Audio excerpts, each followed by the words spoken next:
Alright, what's up YouTube? This is just going to be a quick video just to go over why or what are some of the main reasons that people fail at YouTube Shorts. And even if you're not failing, even if you're having some success, then all these things are actually going to be still really helpful for you. Because the one thing that you guys have to understand is YouTube Shorts right now are probably one of the easiest ways to make money. Anyone can do it because you just need the internet, you need a YouTube account, and you need some way of making videos, which most people watching this video will have access to. Right? So this leads to a ton of people trying to get rich quick because they see shorts going viral, getting millions of views, people making thousands of dollars off those views, which leads to a ton of competition. I mean, you can just see that even in my Discord alone, there's 2,000 something people all in there trying to do the exact same thing as one another. The good thing about this is that you can easily and quickly get into the top percentage of shorts creators, which is where the money is made. But to get there, you have to do some stuff that other people don't do or the average person doesn't do. And currently, most people are going about the whole process wrong. And why is that? Right now, they're probably posting once per day on their channel, probably looking at their audience, their location, their swipe rate, average view duration, all of these things, which are good to look at. And they're also probably refreshing their YouTube Studio app every 5 minutes, hoping to see a massive spike in views or something like that. All right, so that's what the average person does. They come in, they try to find a niche, they find the niche, they post one video a day, and then they're like, all right, I'm going to check the stats. They check the stats, and then they do absolutely nothing with it, okay? So what you want to have to do is you have to actively improve from your learning. So if you look at your swipe rate, you take in that number, and then you have a positive or negative reaction, depending on whether you think that number is good or not.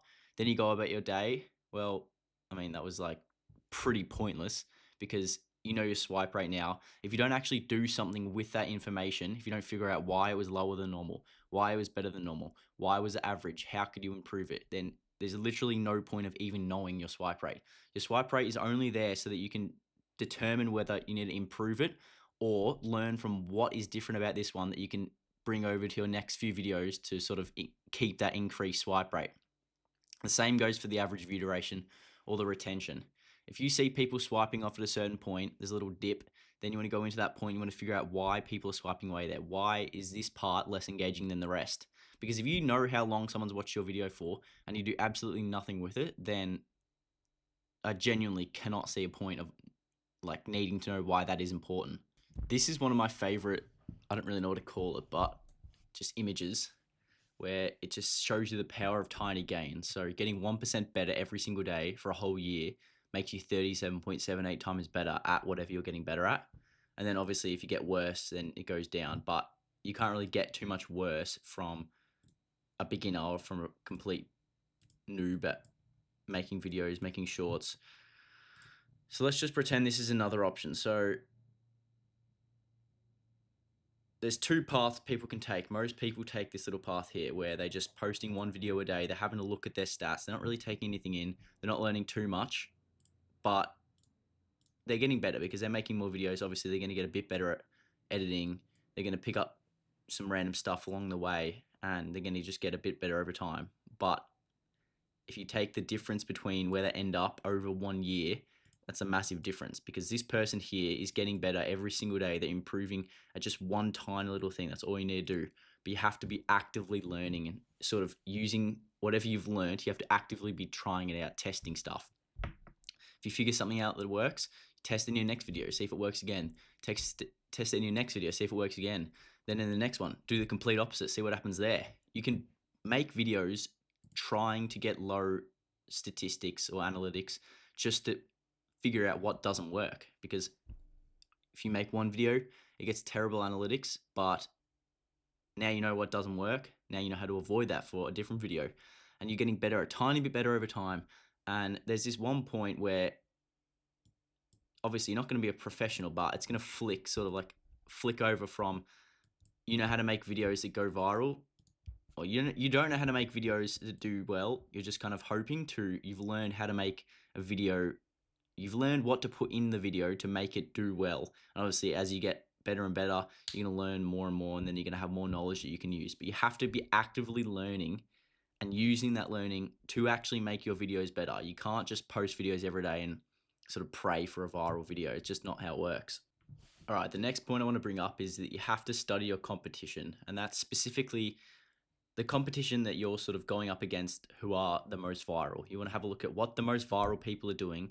You want to figure out what they're doing well and what they're not doing so well that maybe you could improve on. Because if you make the same quality video as someone else who's going viral and then you make it better, chances are you're going to go at least the same amount of, maybe not the same virality, but you're going to, over time, you're going to catch up to them and potentially overtake them if you're making better videos, right? So I'll give you an example of how to do that now.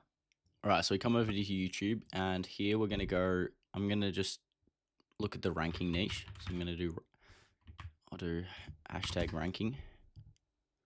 All right, here we go. So we go to the hashtag, filter by shorts, and then we can come through and have a look at not all of the most viral shorts, but a lot of the most viral shorts are here. You can see 1.74, 1.6, 220, 17 mil, 11 mil, 16 mil. So what I'll do is I'll come click on sort of the most viral one.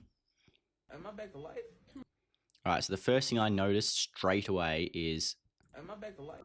it instantly gets into sort of what's happening in the video. Am I back to life? And we've got, have a look at the video length, 46 seconds, so we can see it's a longer video. Am I back to life? Come here, you need the fluids. Yep. Fluid. No, no, no, mama, I like girls, mama, no. All right, so they used a good, funny clip there. It only went for about 7 seconds, so that's something I'd take into account. I'd have a look at how they've set up their videos, and then I'd go to their channel. All right, so we can see they've only got 17 videos. Filtered by most popular, you can see they've got 2 with all their views pretty much. Hey, I really like your outfit. Oh, thanks so much. Oh my god, I just talked to a girl! Jesus. Okay, well, you can see they've got the CapCut logo on the top right, so instantly I feel like I can make videos better than this just because it doesn't look too aesthetic. You've got the CapCut logo, but you can see even with all those things, they're still getting a ton of views. So I'm going to come back. Really like your I'll come back to the ranking niche. Click on this one. This one looks like it's formatted a bit better. It looks better, and you can see they've got their watermark. Go to their channel. See they haven't posted in the last 30 days.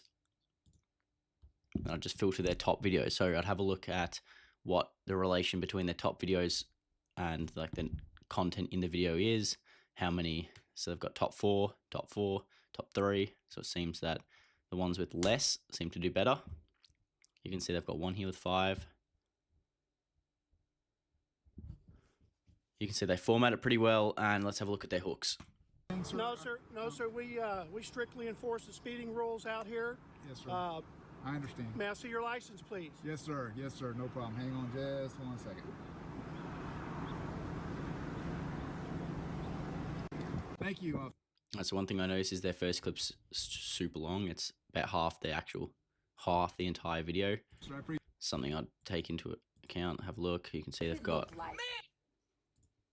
You can see they've got a bunch of stuff. This isn't really needed. Maybe this would be needed. Just chuck that in so they know what's going on in the video. Listen, bro, just because it looks like. Man, listen, bro, just because I cheated one time, that make me a cheater? Yeah. So if I cut hair one time, that make me a barber? You ain't even thinking. All right, so it just seems that they're using entertaining clips to start it off, which is really handy. I guess the other thing was, you can see the cop one does well. I've seen other channels do cop videos and they've done well as well. You can see another cop one's done well. So you sort of just want to study. You want to literally look at every single thing. Think about every little thing that they're doing that you could be doing, what you could be doing better. Let's go back to ranking. You can see police, falling. You could have a look. I mean, if there's a lot of viral videos in one topic, like police, you probably don't want to make those videos. But if they have gone viral a few times, there's a chance that it can go viral again. All right, so I'm not really going through it completely in this video, but it's just study your competition. You want to figure out what they're doing well, what you could be doing better than them in order to get more views than them and become more popular than them, make more money than them. All right, another thing I want to just say really quickly is that you need to pick a good niche. Good niches are one of the most important parts, and without a good niche, you're going to make your life a lot harder. So spend a lot of time figuring out what is a good niche, it's unsaturated, and then you can make videos better or equal to your competition. And yeah, that'll just help you out. All right, the last part or the last few parts of this video are going to just be towards consistency and discipline. So to really get success, you have to be consistent and you have to have discipline. You have to post every single day. And when you post, you wait 24 hours, you post again. But what you do is the previous day's video, you want to analyze the analytics and do the things that I've talked about in the first part of this video. So that's the reason you want to post every day. So you can get that feedback every single day about what's working and what's not working so that you can make improvements towards getting better and making improvements in your videos so that your new videos will perform better than your old ones. All right, so as I'm putting this together, I just want everyone to think about, or if you learned one thing from this video, it's that you need to improve. You need to get better just a tiny bit every single day. And over a long period of time, you're going to be a lot better than you were and a lot better than your competition. And that's what's going to set you apart from when you started, when everybody starts, and then where you are in the future, when you're better at editing, you're better at making videos, you're better at writing scripts, you're better at funding clips, everything like that. Every single part needs to be improved week by week so that in, say, 3 to 6 months down the track, you know how to consistently make viral videos. I keep getting asked why I'm not posting a lot on this channel. And the reason for that is that I feel like most of what I can say and most of what I need to say, I've already said. I don't want to make a video a day just going over the same things that I've said in previous videos just for the sake of putting out a video per day. I'm going to make videos every time that I think that I have something valuable to share and something that I think that will help you guys out. So hope that clears that up.